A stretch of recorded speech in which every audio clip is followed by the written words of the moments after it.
From the very moment all of us started breathing in oxygen, it set off a ticking time bomb. Every case of Alzheimer's, cancer, cirrhosis, and even the process of aging itself all tied to oxygen's double-edged role in our cells. If we stop breathing, we die in minutes, and if we keep breathing, we die slowly. So how can one molecule both give us life and take us close to our death? To answer that, we must first look inside an oxygen atom. Normally, electrons spread out evenly across a subshell before they start pairing. That's why carbon has 2 unpaired electrons each in its own orbital, and nitrogen has 3, which is a perfectly half-filled subshell. But oxygen is different. With 8 electrons, when it starts pairing in the 2p subshell, it leaves some orbitals unpaired. So oxygen ends up with a partly filled subshell, and that's what makes it unique. Even though it has these free electrons, it doesn't instantly react with everything around it.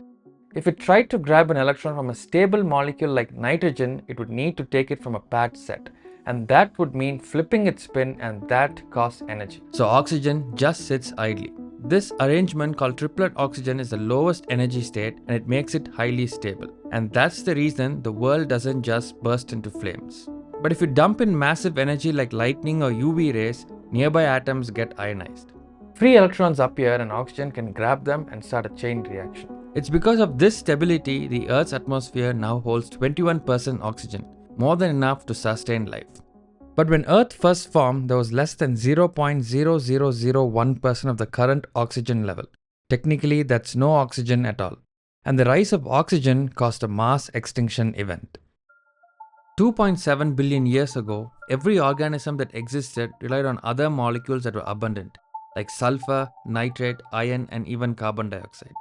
It was at that time that a special group of bacteria called cyanobacteria evolved something special. They learned to capture sunlight to use its energy to split water and combine it with carbon dioxide to form organic matter like glucose. And in that process, they released oxygen as a waste product. And this made cyanobacteria incredibly efficient at biological processes. They multiplied in huge numbers, covering the oceans. Earth was like a sponge. As oxygen started to appear, it didn't go straight into the air. Instead, Earth absorbed it everywhere it could. The ocean soaked it up first, where oxygen reacted with dissolved iron to form iron oxides that sank to the seafloor. Over time, these became the banded iron formations we still see in rocks today. Only when Earth's sinks were saturated did oxygen finally rise up into the atmosphere. But unlike for us today, this was toxic for the organisms that were alive at that time. They didn't know how to use it. Hence, this drove many microbes to extinction in what's called the Great Oxygenation Event.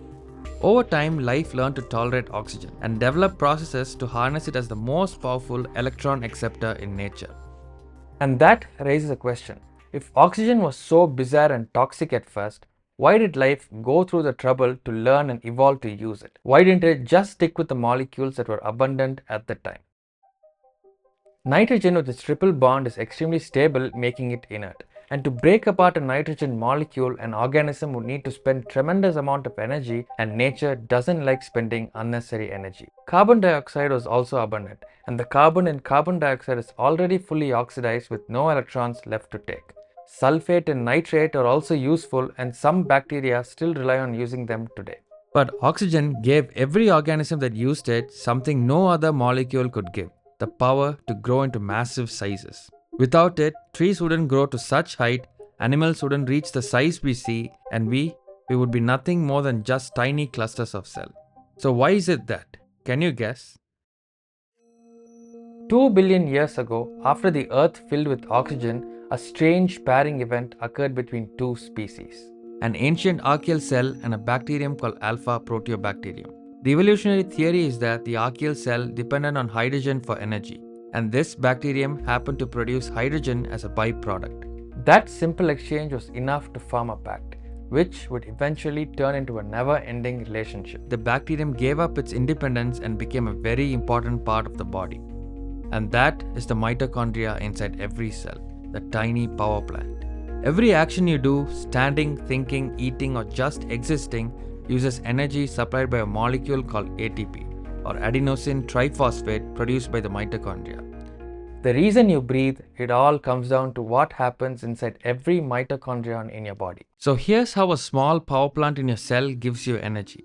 When you breathe, oxygen diffuses inside the mitochondria, and inside it are a series of molecular machines called complexes numbered 1 through 4, lined up like channels. Their job is to pass electrons from one to the next, and those electrons they come from the food you eat, broken down through another process inside the mitochondria called a citric acid cycle. Now at the very end of this chain sits the final machine, complex 4. This is where oxygen waits bound tightly inside a pocket made of iron and copper. As electrons flow through complexes 1 and 3 towards 4, protons are pumped out of the matrix. This builds a pressure gradient called the proton motive force. Once 4 electrons have gathered inside complex 4, in a carefully synchronized sequence, they are all passed to oxygen, reducing it completely into 2 molecules of water.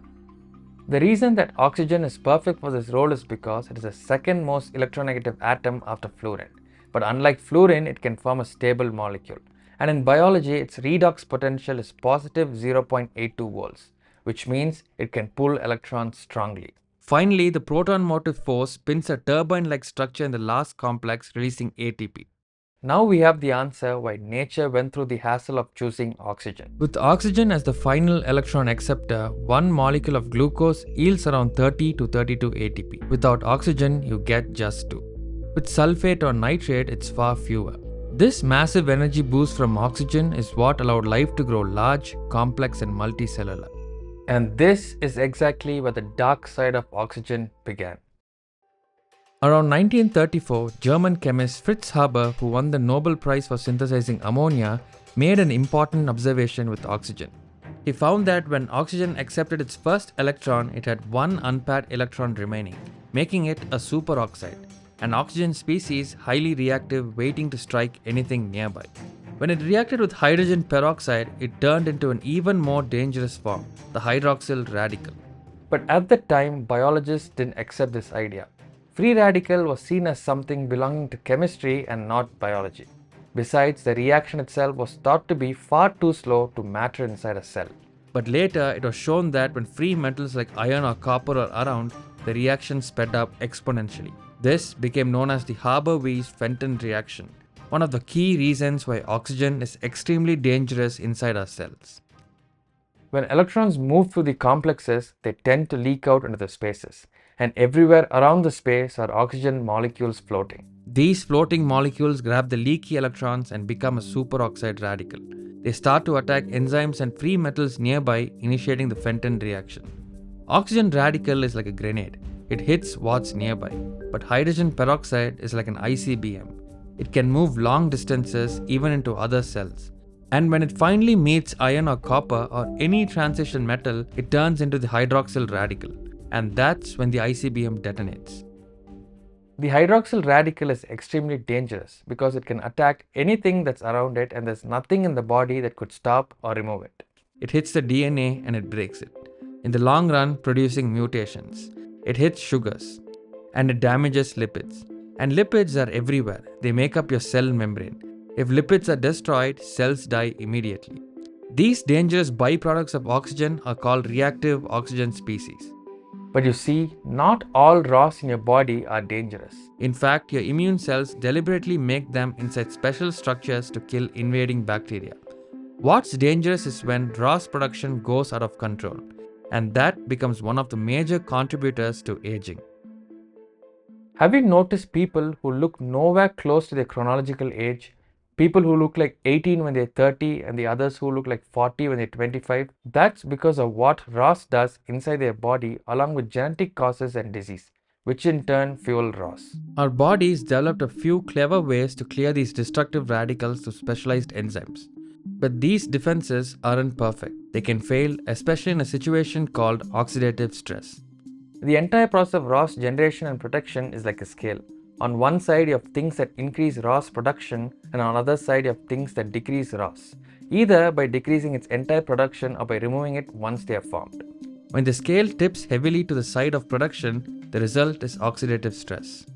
So the real question becomes, how can you balance the scale so that it can protect your body from rapid, unhealthy aging? Imagine a mitochondria is like a pipe with 3 inlets at the start. Every time you eat, the body makes ATP. But here's the catch. That ATP has to be used. If not, it creates a back pressure and that forces electrons to leak out of the pipe. That's why overeating or eating when you're not even hungry makes things worse. If you just eat until your hunger subsides, the pipe flows smoothly. But not all food is perfect. Some foods increase ROS, like fried or processed meats, while others like berries, nuts or green tea reduce it. I've added a link to a sheet containing food sources and how it affects ROS in the description so that you can choose wisely. And finally, your lifestyle. Exercise forces your body to burn ATP and rebuild tissue, and it even trains your cells to build stronger antioxidant defenses. And this is the science behind why certain foods and lifestyles are advised. In the end, everything you do comes down to how it pairs with oxygen, either to help you grow or to slowly break you down. Remember, oxygen gives us life and it also collects a toll every time we breathe. So next time you think about food or choose a lifestyle, think in terms of ROS. Maximize the things that reduce it and minimize the things that spike it. This actually reminds me of something Paracelsus said almost 500 years ago. All things are poisons, for there is nothing without poisonous qualities. It is only the dose which makes a poison. And oxygen is the strangest poison of all.